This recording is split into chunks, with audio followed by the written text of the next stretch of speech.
Smog. Smog को अगर हम डिफाइन करें तो इस तरीके से बोलेंगे कि ये कम्बिनेशन है। जो वर्ड स्मॉग है इसका मतलब है कि ये एक कम्बिनेशन है दो वर्ड्स का, स्मोक और फॉग का। यानी ये ऐसी चीज़ है जिसमें स्मोक भी होता है और उसके अंदर फॉग भी होती है, और दोनों की ये मिक्सचर होता है एक, जिसको स्मॉग कहा जाता है, और जो कि काफ़ी डेंजरस है।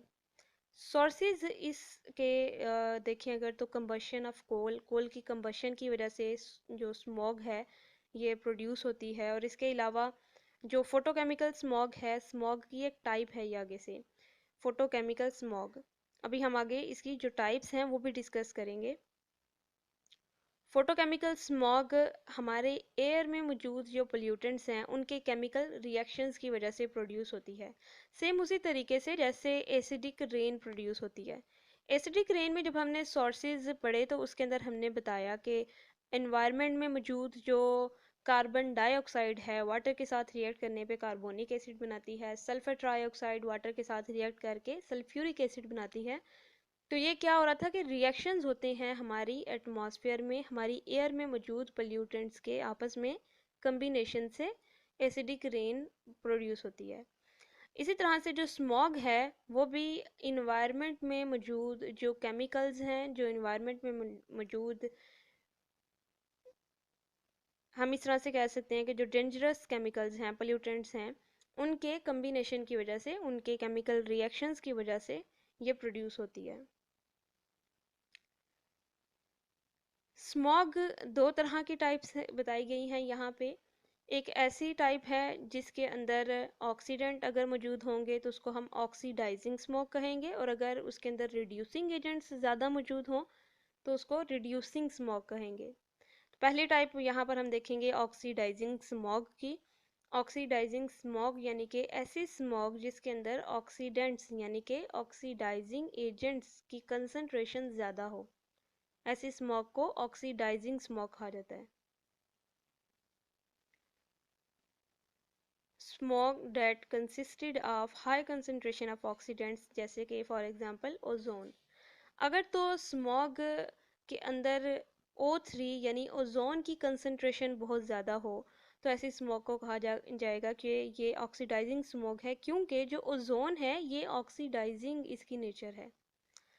इसके अलावा इसको फोटोकेमिकल स्मॉग भी कहा जाता है, क्योंकि ये वाली जो स्मॉग की टाइप है ये कैटालाइज होती है लाइट की वजह से, इसलिए इसको फोटोकेमिकल कहा जा रहा है। फोटो का मतलब है यहाँ पर लाइट, कि इस स्मॉग की जो प्रोडक्शन है जिन केमिकल रिएक्शंस की वजह से हो रही होती है वो केमिकल रिएक्शन कैटालाइज्ड होते हैं ड्यू टू लाइट। इसका जो कलर है वो येलिश ब्राउनिश ग्रे हेज है ये, तो येलो ब्राउन टाइप इसका कलर होता है ऐसी स्मॉग का। और इसके अलावा इसकी जो ऑर्डर है, जो स्मेल है इसकी, वो बहुत अनप्लेजेंट होती है, क्योंकि स्मॉग के अंदर जो केमिकल एजेंट्स मौजूद हैं, जो पोल्यूटेंट्स मौजूद हैं, उनकी जो नेचर है वो केमिकल नेचर है, उनकी गैशियस कंपोनेंट्स की मौजूदगी की वजह से इसकी जो स्मेल है वो अनप्लेजेंट होती है।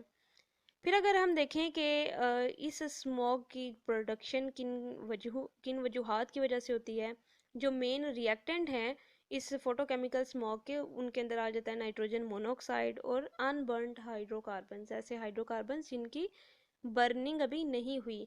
जो अगर कहीं पे ऑर्गेनिक मटेरियल या कहीं पे हाइड्रोकार्बन्स की बर्निंग की गई है तो उस बर्निंग की वजह से कुछ कंपोनेंट्स, कुछ वहाँ से जो ज़रात हैं वो ऐसे एटमॉस्फेयर में रह जाते हैं जो कि अनबर्नड हों। तो ऑक्सीडाइजिंग स्मॉग ऐसी स्मॉग को कहा जाता है जिसमें ओजोन की तरह के जो ऑक्सीडेंट्स हैं वो हाई कंसंट्रेशन में मौजूद हों। फोटोकेमिकल स्मॉग भी इसको कहा जाता है, क्योंकि ये जो टाइप है स्मॉग की ये कैटालाइज होती है, इसमें जो रिएक्शंस हैं वो लाइट की मौजूदगी में कैटालाइज होते हैं, यानी लाइट यहाँ पर एज अ कैटालिस्ट है। कलर इसका येलो ब्राउन टाइप का होता है, येलो ब्राउन टाइप की ग्रे हेज है ये। हेज का मतलब यहाँ पर धुंध है। और इसकी जो स्मेल है वो बहुत अनप्लेजेंट होती है, क्योंकि इसके अंदर जो गैशियस कंपोनेंट की मौजूदगी है उसकी वजह से, और इसके बनने की जो वजह है उसमें जो पोल्यूटेंट्स ज़्यादा देखे जाते हैं वो है नाइट्रोजन मोनोऑक्साइड और अनबर्न्ड हाइड्रोकार्बन्स। ये रिएक्टेंट्स फर्दर इन एयर में मौजूद दूसरे रिएक्टेंट्स के साथ रिएक्ट करने के बाद क्या करते हैं कि प्रोड्यूस करते हैं ऑक्सीडाइजिंग स्मॉग को। और येलो कलर जो इस हेज का होता है, इस स्मॉग का जो येलो कलर है, it is due to the nitrogen dioxide. क्योंकि जो हम कह रहे हैं कि इसमें जो मेन रिएक्टेंट नाइट्रोजन मोनोऑक्साइड है, उसकी ऑक्सीडेशन हो जाती है एयर में।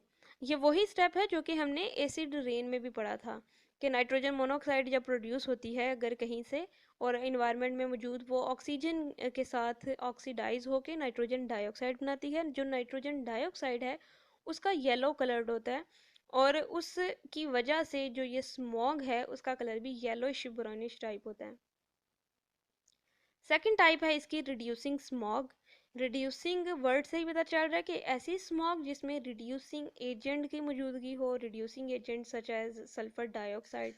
अगर तो स्मॉग में हाई कंसनट्रेशन सल्फर डाइऑक्साइड की मौजूद हो, या सल्फर डाइऑक्साइड का कंटेंट बहुत ज़्यादा हो स्मॉग में, तो ऐसी स्मॉग को रिड्यूसिंग स्मॉग कहा जाता है। तो ये दो टाइप्स थी स्मॉग की।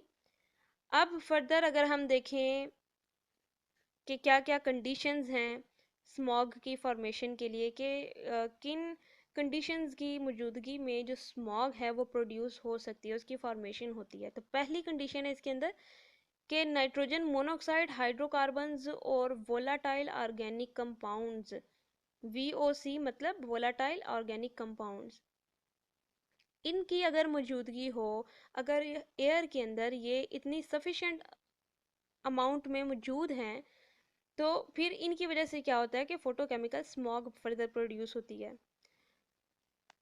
ये जो वोलाटाइल ऑर्गेनिक कंपाउंड हैं VOC, ये ट्रैफिक की वजह से इमिट होते हैं, क्योंकि उसके अंदर जो यूज़ किया जाता है पेट्रोल वगैरह या डीजल जो है, उनकी बर्निंग की वजह से जो कुछ अनबर्नड हाइड्रोकार्बन्स के साथ साथ कुछ वोलाटाइल ऑर्गेनिक कंपाउंड्स भी एमिट होते हैं।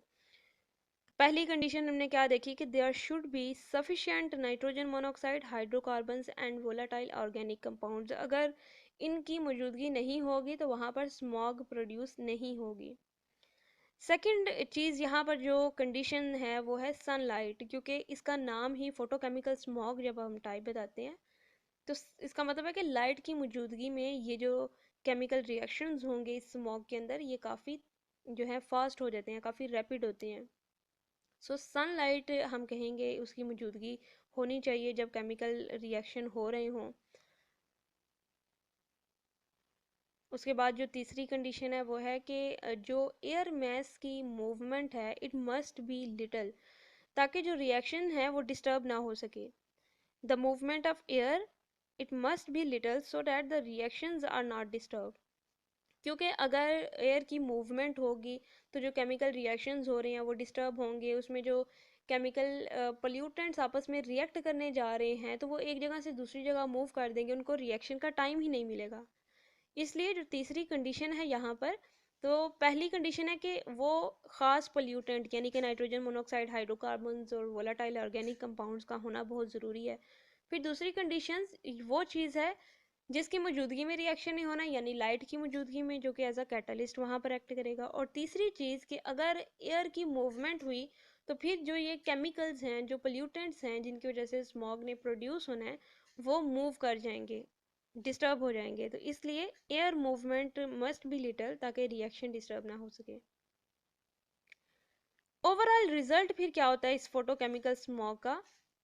तो पहली चीज़ इसके अंदर हम बताते हैं कि ये टॉक्सिक है टू मैनी प्लांट्स। बहुत सारी प्लांट्स के लिए ये बहुत नुकसान का बाइस बनती है स्मॉग, क्योंकि इसके अंदर क्या होते हैं ऑक्सीडाइजिंग एजेंट मौजूद होते हैं, जैसे कि ओजोन एक हमने पीछे बताया O3, इसके अलावा परऑक्सी एसिटाइल नाइट्रेट, नाइट्रिक एसिड और H2O2। तो ये सब क्या है, ये बहुत ज़्यादा नुकसान का बाइस बनते हैं प्लांट्स के लिए। और इसके अलावा जो पर ऑक्सी एसिटाइल नाइट्रेट है ये आई इरिटेंट है, इसकी वजह से हमारी जो आइज़ हैं उनमें इरिटेशन का बाइस बनती है। पर ऑक्सी एसिटाइल नाइट्रेट जो कि ऑक्सीडाइजिंग एजेंट है, फोटोकेमिकल स्मॉग का हिस्सा होता है ये। तो अगर तो स्मॉग में परऑक्सी एसिटाइल नाइट्रेट मौजूद है तो उस स्मॉग की वजह से आइज़ में इरिटेशन होती है। ओवरऑल रिजल्ट फिर क्या होता है इसका कि it is toxic to plants and eye irritant.